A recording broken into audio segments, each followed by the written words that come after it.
आदाब। मुंसिफ टीवी में आपका इस्तकबाल है। आप देख रहे हैं जय महाराष्ट्र। मैं हूं सैयद अहमद जीलानी। मैं पहले हेडलाइंस।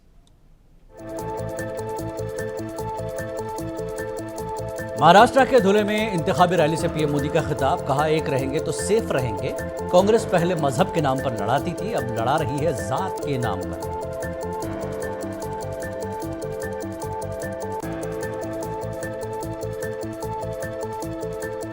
छत्तीसगढ़ के साबिक वज़ीर आला भूपेश बघेल ने नागपुर में की प्रेस कॉन्फ्रेंस। महाविकास अघाड़ी की गारंटीज का किया ऐलान।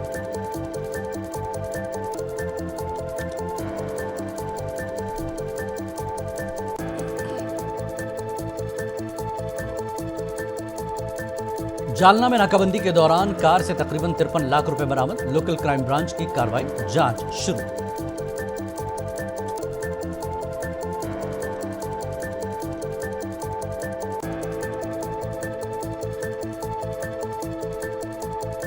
महाराष्ट्र असेंबली इंतखाबात में क्या होगी एनसीपी अजीत पवार ग्रुप की हिकमत अमली। पार्टी के जनरल सेक्रेटरी बृजमोहन की मुंसिफ टीवी से खास बातचीत।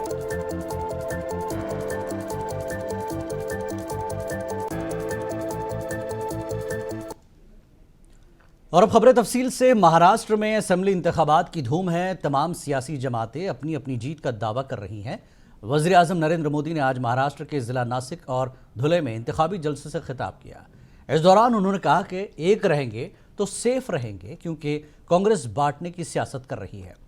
पीएम ने कहा कि अगले 5 साल के लिए महाराष्ट्र को तरक्की सिर्फ महायुति की सरकार ही दे सकती है। इस दौरान वज़ीर आज़म नरेंद्र मोदी ने महाविकास अघाड़ी पर तनकीद की और कहा कि महाविकास अघाड़ी के ना पहिए हैं और ना ही ब्रेक है, और ड्राइवर की सीट पर बैठने के लिए भी लड़ाई हो रही है। वज़ीर आज़म ने कहा कि हम जनता की सेवा के लिए सियासत में आए हैं और जनता को ही ईश्वर मानते हैं। पिछले 2.5 वर्षों में महाराष्ट्र के विकास को जो गति मिली है, उसे रुकने नहीं दिया जाएगा। अगले 5 वर्ष महाराष्ट्र की प्रगति को एक नई ऊंचाई पर ले जाएंगे। महाराष्ट्र को जो सुशासन चाहिए, वो सिर्फ महायुति की सरकार ही दे सकती है। और उधर देखिए, महाअघाड़ी की गाड़ी में वैसे भी ना पहिए हैं, ना ब्रेक है, और ड्राइवर की सीट पर बैठने के लिए भी झगड़ा हो रहा है। महाअघाड़ी वालों के धोखे से बनी सरकार के 2.5 साल देखे हैं। इन लोगों ने पहले सरकार लूटी और फिर महाराष्ट्र के आप लोगों को भी लूटने में वो लग गए थे। इन लोगों ने मेट्रो परियोजनाओं को ठप कर दिया, वाढवण पोर्ट के काम में अड़ंगा लगा दिया, समृद्धि महामार्ग बनने में रुकावटें पैदा की। अघाड़ी वालों ने हर उस योजना पर रोक लगा दी। महायुतीचा वचननामा विकासाची वाढेल गती, महाराष्ट्राची होणार हम खास प्रगति।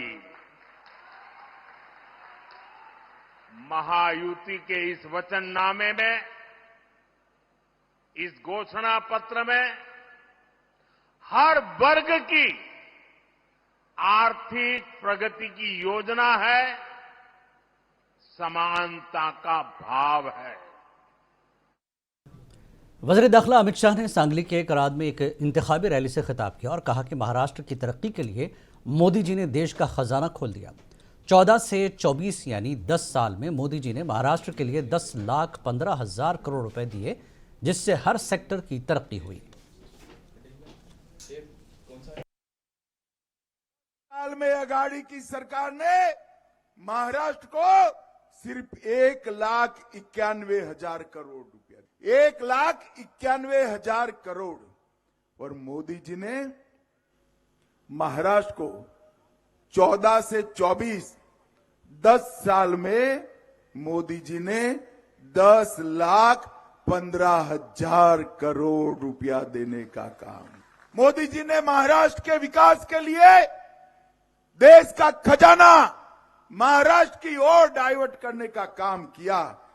2 लाख करोड़ के खर्चे से इंफ्रास्ट्रक्चर का विकास, 72,000 करोड़ रुपया सड़क निर्माण में लगाया, 1,25,000 करोड़ रुपया रेलवे के लिए लगाया, 2,000 करोड़ रुपया एयरपोर्ट्स बनाने के लिए लगाया और 70,000 करोड़ रुपया से वाडवान पोर्ट, जो एशिया का सबसे बड़ा पोर्ट है, उसको बनाने का काम नरेंद्र मोदी जी कर रहे हैं। नरेंद्र मोदी जी करें। अपने सांगली जिले की बात करूं, 4500 करोड़ से रत्नागिरी नागपुर कॉरिडोर, इसमें सांगली सोलापुर खंड 4 लेन से बनाने का काम किया। 4500 करोड़ से पुणे बेंगलुरु कॉरिडोर, सतारा कागल खंड 6 लेन बनाने का काम किया। 1800 करोड़ से पुणे नासिक कॉरिडोर, खेड़ सिन्नर खंड 4 लेन का काम पूरा किया और 8,000 करोड़ से, जोर से ताली बजाना, कृष्णा कोयना लिफ्ट योजना का भी काम भारतीय जनता पार्टी ने। छत्तीसगढ़ के साबिक वज़ीर आला भूपेश बघेल ने नागपुर में प्रेस कॉन्फ्रेंस से खिताब किया और महाराष्ट्र में असेंबली इंतखाबात से कबल महाविकास अघाड़ी की गारंटीज का ऐलान किया। उन्होंने कहा कि हमने जिस तरह हिमाचल, कर्नाटक और तेलंगाना में अपने वादों को पूरा किया, उसी तरह यहां भी अपनी गारंटी को नाफिज करेंगे। आइए सुनते हैं भूपेश बघेल ने क्या कहा। राहुल जी, खड़गे जी, उद्धव जी, शरद पवार जी, सब लोगों ने गारंटी लॉन्च की, जिसमें महालक्ष्मी योजना है, जिस महिलाओं को 3,000 रुपया और हर महिला को बस सेवा मुफ्त, और कृषि समृद्धि योजना 3 लाख तक के कर्ज माफी और जो नियमित कर्ज चुकाने वाले हैं उसे 50,000 तक की प्रोत्साहन राशि, और जाति जनगणना, जिससे बहुत तकलीफ है भारतीय जनता पार्टी को, जाति की जनगणना कराएंगे और जो 50% की जो आरक्षण है उस सीमा को हटाएंगे, जिसकी जितनी संख्या भारी उतना उसके हिस्सेदारी, और बेरोजगार युवाओं को 4,000 रुपया मदद और कुटुंब रक्षा, 25 लाख तक के स्वास्थ्य बीमा, जिसमें मुफ्त दवाएं भी दी जाएगी। इस प्रकार से 5 गारंटी उस दिन लॉन्च किया गया। कल शरद पवार जी आए थे, उसके साथ भी हम लोग ने किया। तो ये अब भारतीय जनता पार्टी घबराई हुई है कि यदि महाविकास अघाड़ी की सरकार बनेगी तो ये जो लाड़की बहन योजना है वो बंद कर दिया जाएगा। अरे ये सोच आपकी नहीं है। आप जब हम लोग हिमाचल प्रदेश में लागू किए, कर्नाटक में जब लागू किए, तब आप इसको रेवड़ी कह रहे थे। ये तो लोकसभा में बुरी तरह से पराजित हुए महाराष्ट्र में, तब आपके दिमाग बत्ती जली और आपने ये योजना लागू की। नहीं तो मूल रूप से योजना हमारी है, जिसका नकल आपने किया है, और जो योजना हमारी है हम उसे हिमाचल में भी चला रहे हैं, तेलंगाना में चला रहे हैं, कर्नाटक में भी चला रहे हैं। तो ये इनका कहना बिल्कुल गलत है और ये योजना हम लोग सफलतापूर्वक संचालित करेंगे। महाविकास अघाड़ी सरकार बनेगी। शिवसेना यूबीटी लीडर संजय राउत ने कहा कि अब ईडी का जोर खत्म हो रहा है। हालांकि पहले लोगों को डराने, धमकाने और पार्टी छोड़ने के लिए ईडी का इस्तेमाल किया गया, लेकिन अब ऐसा नहीं है। देखिए, ये बात अब छुपी नहीं है, चाहे शिवसेना हो चाहे एनसीपी हो, ईडी की डर से ही उनको तोड़ा गया। छगन भुजबल साहब और उनका भतीजा खुद ईडी के जेल में जाकर आए हैं, और भी बहुत से लोग जाकर आए, फिर भी वो लोग चले गए। हमारे जैसे लोग, अनिल देशमुख जैसे लोग हैं, उन्हें डरे न झुके और हम लड़ते रहे और लड़ते रहेंगे। बात ऐसी है, अब धीरे धीरे ईडी का डर खत्म हो रहा है, इसलिए कि लोकसभा चुनाव में जो निर्णय आया है, मोदी और शाह ने जो बहुमत गंवाया है, उससे ईडी भी ठिकाने पर आई है। और आने वाले दिनों में हमारा ये संघर्ष ईडी के खिलाफ जारी रहेगा, अब करते रहेंगे। हमारे पे था, अनिल देशमुख पर था, अनिल परब पर था, जो भागकर चले गए वो मुख्यमंत्री बन गए, मंत्री बन गए। उनके सामने एक प्रस्ताव रखा था, मुख्यमंत्री मंत्री बनना है क्या जेल जाना है। लोगों ने मुख्यमंत्री और मंत्री बनने का रास्ता चुना, हम लोगों ने जेल जाने का रास्ता चुना, क्योंकि हम स्वाभिमानी है, अभिमानी है, महाराष्ट्र प्रेमी है। उनके पास कोई ऐसा व्यक्ति हमने भी 3 साल पहले राज्यसभा चेयरमैन उस वक्त के वेंकैया नायडू जी को एक पत्र लिखा था। शिवसेना एकनाथ शिंदे ग्रुप के लीडर संजय निरुपम ने महाविकास अघाड़ी पर निशाना साधा और कहा कि उनके बीच इतनी लड़ाई है कि कुछ दिन में उनका वजूद खत्म हो जाएगा।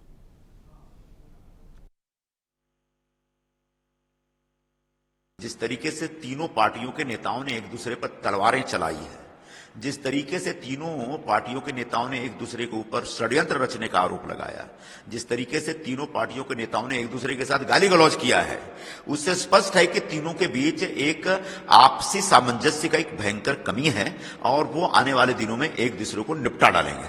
हाँ, दूसरी बात, महायुति का कामकाज इतना अच्छा हुआ है पिछले 2-2.25 वर्षों में, और जिस तरीके से लाडली बहन योजना जैसी योजना हम लोगों ने बहुत यशस्वी तरीके से लागू की और लगभग 2,60,00,000 महिलाओं को लाभ पहुंचाया और उनके चेहरे पर एक जबरदस्त खुशी उत्पन्न हुई है, उससे साफ दिख रहा है कि लोग महायुति के पक्ष में हैं और महाआघाड़ी के खिलाफ हैं और महाआघाड़ी के लोग एक दूसरे के खिलाफ लड़ाई लड़ रहे हैं, तो वो तो खत्म होने वाले।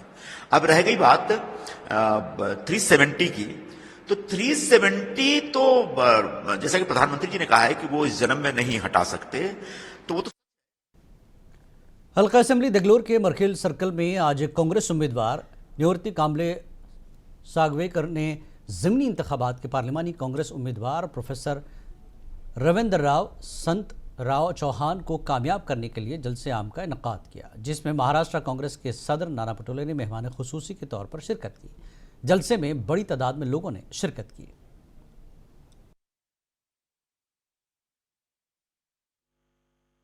त्यांना सांगूत आणि वरच्या नेत्याने ठरवतील की बाबा कोणाकोणाला बोलायचे, ते अधिकार फक्त आमच्या सर्व महाविकास आघाडीच्या सर्व नेत्यांना आहे। 100% रेवंत रेड्डी साहब हमको प्रताप गढ़ी को उनको भी लाने का अमर चालू है कि हम उन नेताओं को सबको बोले से कि ये जालना में लोकल क्राइम ब्रांच ने कल शाम बड़ी कार्रवाई करते हुए नाकाबंदी की और एक कार से तकरीबन 53,88,000 रुपए नकद बरामद किए। असेंबली इंतखाबात के दौरान लाखों रुपए की नकदी बरामद होने से हलचल मच गई। फिलहाल पुलिस ने नकदी समेत वैगनआर कार को जब्त करके ड्राइवर को हिरासत में ले लिया। कार ड्राइवर के खिलाफ मुकदमा दर्ज कर लिया गया। पुलिस मामले की तहकीक में जुट गई है।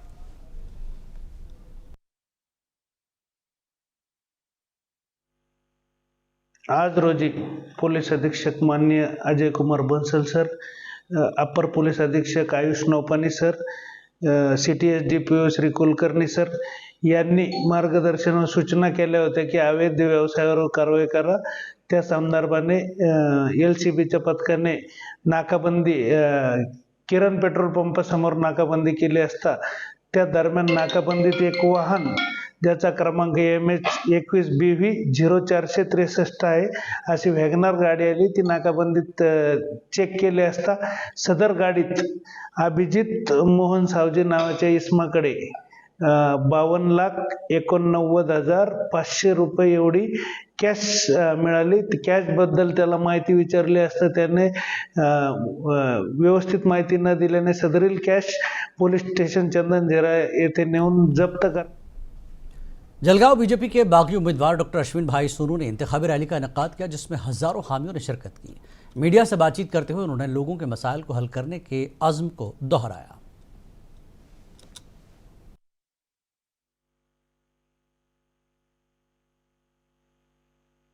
मैंने जलगांव शहर विधानसभा के लिए अपक्ष उम्मीदवारी दाखिल की है। मेरा अनुक्रमांक 10 है और मेरी निशानी है कांच का पेला। आप सब भाइयों से यही मेरी विनती है कि आप मुझे कांच के पेले पे मतदान कीजिए और मुझे प्रचंड मत से विजयी कीजिए। और आप देख रहे हैं जलगांव शहर की परिस्थिति 10 साल से क्या है। 10 साल से जलगांव शहर की जनता को रोड रास्ते गटरी नहीं मिल रही है, लाइट्स नहीं है और जलगांव शहर की जनता नाराज है। और जो शहर के तरुण है वो लोग उनको भी रोजगार नहीं है। इसलिए मैं आपसे विनती करता हूँ कि आप सब मुझे वोट कीजिए। एनसीपी एससीपी रुकन पार्लियामेंट सुप्रिया सोले ने शिवाजी नगर असेंबली हल्के से कांग्रेस के उम्मीदवार दत्ता बेहरात की हिमायत में इंतखाबी मुहिम चलाई और रोड शो किया। रोड शो में आवाम की बड़ी तादाद ने शिरकत की।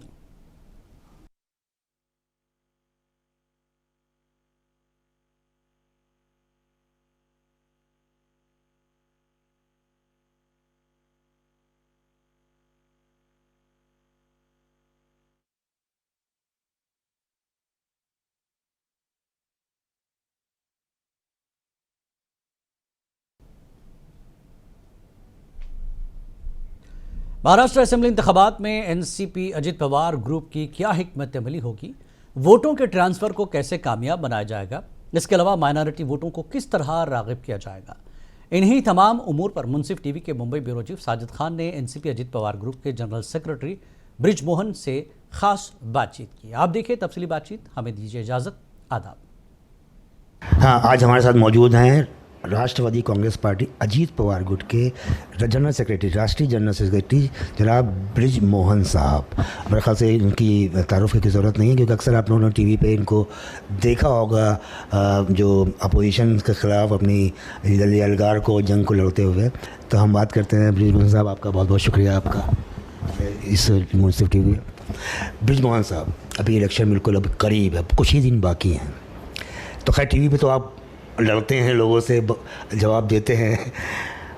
अब पब्लिक को ये बताइए कि क्या स्ट्रेटजी है बीजेपी के सपोर्ट्स के बारे, जो वोट्स हैं या जो एक खेमा जो बीजेपी के सपोर्ट का है, उसको किस तरह से आप अपने तरफ लाने की कोशिश करेंगे? देखिए, बीजेपी के सपोर्ट में जो लोग हैं उनको अपने साथ जोड़ने के लिए ज़्यादा कोशिश बीजेपी की तरफ से हो रही है कि उनके वोटों को वो अपने गठबंधन के साथियों को दिलवाएं। और जहाँ तक बात यह है कि राष्ट्रवादी कांग्रेस पार्टी का भी जो नेता हैं, जो ज़मीन पे भी काम करते हैं, जनता के बीच पे भी काम करते हैं, वो सारे लोग सालों से लोगों के बीच में हैं और वहाँ उनकी जो छवि है वो एक धर्मनिरपेक्ष व्यक्ति की छवि है। धर्मनिरपेक्ष एक नेता के रूप में उनको पहचाना जाता है और उन्होंने अपने कार्य के दौरान कभी भी इस बात का फ़र्क नहीं किया कि कोई आदमी किस धर्म का है या किस विचारधारा को मानता है। तो मुझे ऐसा नहीं लगता कि भारतीय जनता पार्टी के जो समर्थक वोटर हैं या जो भारतीय जनता पार्टी को वोट देते हैं उनका कोई परहेज हम लोगों से है, क्योंकि वहाँ पर भारतीय जनता पार्टी यदि हमारे खिलाफ खड़ी होती तो निश्चित रूप से वो वोट उनको जाता, पर चूँकि वहाँ पर हम लोग गठबंधन में हैं और हमारे प्रत्याशियों के खिलाफ शिवसेना या भारतीय जनता पार्टी का कोई उम्मीदवार नहीं है, तो हमारे जो नेताओं का उनसे संपर्क है उसका लाभ हमारे उम्मीदवारों को पक्के तौर से मिलेगा, मिल रहा है और उनका समर्थन भी हम लोगों को मिल रहा है। लेकिन ब्रिज मोहन साहब, आपको नहीं लगता कि जो मुखालिफ खेमा था एक, जो पहले एनसीपी के पास और अजित पवार के पास भी था, उसको पकड़ने के, उसको लाने के लिए कितनी मेहनत करनी पड़ेगी, या लगता है कि वो आपके साथ है? देखिए, ये बात बिल्कुल सच है कि जब गठबंधन में हम लोग शरीक हुए थे उस समय हम लोग एक दूसरे के खिलाफ लड़ते थे और वैचारिक रूप से भी हम लोग एक दूसरे के साथ नहीं थे, ये तो दुनिया जानती है। लेकिन हम लोगों ने, चूँकि हम लोग उस गठबंधन में जब शरीक हुए तो हम लोगों ने भी इस बात को समझा और उन्होंने भी इस बात को समझा कि ये गठबंधन जब भी मजबूत रह सकता है जब हम सब लोग मिलजुल कर अपने उन जो हमारे पुराने जो अनुभव हैं या जो हमारा सोच है उससे अलग हटकर हम लोग जब काम करेंगे तो ये गठबंधन मजबूत हो पाएगा। इत्तेफाक की बात हुई कि जो लोकसभा का इलेक्शन हुआ उसमें वो वांछित परिणाम हम लोगों को नहीं मिल पाए। इसने हमारे पूरी तीनों गठबंधन के तीनों दलों को फिर से एक बार सारे मुद्दों पर सोचने के लिए मजबूर किया और उसमें हम लोगों ने अपनी उन गलतियों को भी आइडेंटिफाई किया जिनके कारण ये हुआ था। और उसमें एक बात वो भी थी जो अभी आपने की कि हमारे तीनों गठबंधन के जो कार्यकर्ता थे उन लोगों में उतना सामंजस्य उस लोकसभा के इलेक्शन में नहीं था। हमारे नेताओं ने इस बात को भी समझा, तो आदरणीय अजित पवार, आदरणीय एकनाथ शिंदे साहब, आदरणीय देवेंद्र फडणवीस साहब, इन सब लोगों ने मिलकर एक रणनीति बनाई और वो रणनीति इस प्रकार की थी जिसमें कि हमारे कार्यकर्ताओं के बीच में संवाद पैदा हो सके। और ये काम हम लोगों ने पिछले 6 महीने में बहुत नीचे तक किया है। यही कारण है कि अभी आप देखिए जो चुनाव का प्रचार हो रहा है उस प्रचार में तीनों दलों के नेता बगैर ये सोचे कि वो प्रत्याशी किस पार्टी का है। वो ये देखते हैं कि महायुति का प्रत्याशी है तो सब लोग निकल पड़ते हैं। मैं कल 2-3 प्रचार में मैं खुद भी गया था, वहाँ भी मैंने इस बात को महसूस किया कि उनके हाथ में झंडा जरूर बीजेपी का था, किसी के हाथ में शिवसेना का झंडा था, लेकिन काम वो एनसीपी के प्रत्याशी के लिए कर रहे थे। देखिए, लोकसभा इलेक्शन में भी देखा गया कि वोट ट्रांसफ़र नहीं हो पाए। आपके वोट ना बीजेपी को ट्रांसफ़र हो पाए, बीजेपी के वोट आपको ट्रांसफ़र नहीं हो पाए। तो अब अभी जो क्या किस तरह से खासतौर से माइनॉरिटी वोट्स को क्या आप बीजेपी तक पहुंचा पाएंगे या माइनॉरिटी वोट्स को आप अपने पास रख पाएंगे? देखिए कि जो माइनॉरिटी, पहले तो महाराष्ट्र को आप लोग तो जानते हैं, महाराष्ट्र को आप अच्छे ढंग से जानते हैं। महाराष्ट्र का जो मतदाता है वो मूलतः सेकुलर वोटर है। आप देखिए कि हिंदुस्तान में सबसे ज़्यादा जाति प्रथा के खिलाफ अगर कोई आंदोलन चले तो वो महाराष्ट्र की ज़मीन पे ही चले। तो यहाँ पर धर्म और जाति को लेकर एक वैसा नहीं है जैसा कि हिंदुस्तान के किसी 1-2 और दूसरे राज्यों में है। तो यहाँ का जो मतदाता है, चाहे वो किसी भी वर्ग का हो, किसी भी जाति का हो, वो प्रायः अपने क्षेत्र के डेवलपमेंट के लिए और महाराष्ट्र के डेवलपमेंट के लिए ज़्यादा सोचता है।